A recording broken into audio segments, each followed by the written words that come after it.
যেখানে বাংলাদেশ ব্যাংকের গভর্নর সরাসরি রাজনৈতিক ব্যক্তিত্ব, সেখানে আপনাদেরকে বলা হচ্ছে জামাতের ট্যাগ দেওয়া হচ্ছে, এই ব্যাপারে কোনো মন্তব্য আছে আপনার? জামাতে ইসলামীর সাথে এখানে ইসলামী ব্যাংকে যদি সম্পৃক্ত করা হয়, এটা হচ্ছে একটি বুদ্ধি প্রতিবন্ধিতা। কারণটা হচ্ছে ইসলামী ব্যাংক তো নিজে রাজনীতি করতে পারে না। ইসলামী ব্যাংকের নিজস্ব কোনো প্রাণ নেই। ইসলামী ব্যাংকের প্রাণ হচ্ছে গ্রাহকরা। এখন আপনি যদি গ্রাহকদেরকে বলেন যে ভাই তোমার চেহারা কালো, কিংবা তুমি মানে আপনি যদি রেসিজম করেন, আপনি যদি বর্ণবাদ টেনে নিয়ে আসেন, আপনি যদি এখানে ধর্ম দিয়ে আপনি তাদেরকে ট্যাগ দিতে চান, রাজনীতি দিয়ে ট্যাগ দিতে চান, কেন? এটা করার অধিকার আপনার নাই। তারা এই গত কয়েকদিনের আন্দোলনকে বলল যে এখানে ভাড়াটিয়া লোকজন এসে আন্দোলন করেছে। আপনি তো আন্দোলনে ছিলেন, আপনার কাছে কি মনে হয়েছে এখানে ভাড়াটিয়া লোকজন এসে আন্দোলন করেছে? এখানে যারা সাধারণ গ্রাহক যারা এসেছিলেন, ওনারা আসলে এভাবে যদি আমরা প্রত্যেকেই পরিচয় নিতে পারতাম, তাহলে আমরা দেখতাম যে কারা এখানে এসেছিলেন।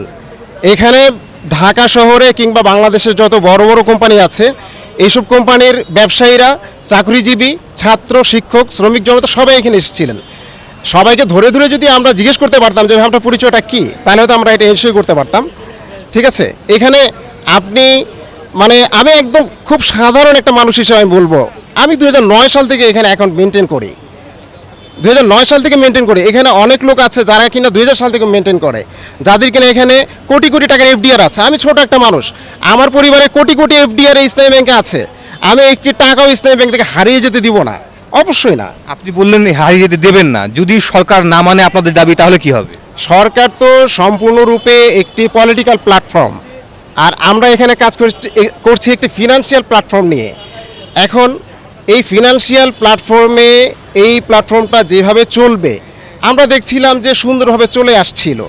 আমরা নিয়মিত আমাদের পরামর্শ দিচ্ছিলাম যে আপনাদের শরিয়া বোর্ডে, আপনাদের ম্যানেজমেন্টে আপনারা এই লোককে আপনারা ইনক্লুড করবেন। না, যদি না মানে সরকার, তাহলে কি হবে?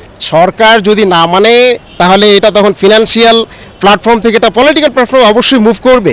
কারণ সাধারণ গ্রাহকরা, আপনারা দেখেছেন যে জুলাই বিপ্লবে যেভাবে সরকারকে বাধ্য করেছে দাবি মানার জন্য, তো এই সাধারণ একটি দাবি মানার জন্য যদি আমাদেরকে আবারও রাস্তায় নামতে হয়, আমরা ইনশাল্লাহ ইসলামী ব্যাংক টাওয়ার মুভমেন্ট নিয়ে আমরা আবারও টাওয়ার মুভমেন্ট শুরু করব। এটাকে নতুন নাম দিয়ে, নতুন আন্দোলন করে আমরা সরকারকে বাধ্য করব কিভাবে জনগণের পকেটের অর্জিত আমানত কীভাবে সুন্দরভাবে একটি ব্যাংকে সুশৃঙ্খলভাবে চলছিল, এটাকে কীভাবে আমরা সেভ করতে পারি এবং ঠিক রাখতে পারি।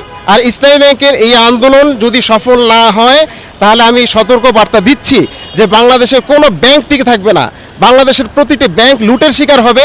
কাজেই আপনারা যারা সাধারণ গ্রাহক আছেন অন্যান্য ব্যাংকের, আপনারা সচেতনভাবে ইসলামী ব্যাংকের এই আন্দোলনের সাথে আপনারা একসাথে আপনারা প্রতিবাদ করুন, এবং এই প্ল্যাটফর্মটিকে, এই সুন্দর ব্যাংকটিকে রক্ষা করলে পক্ষান্তরে আপনারাও লাভবান হবেন।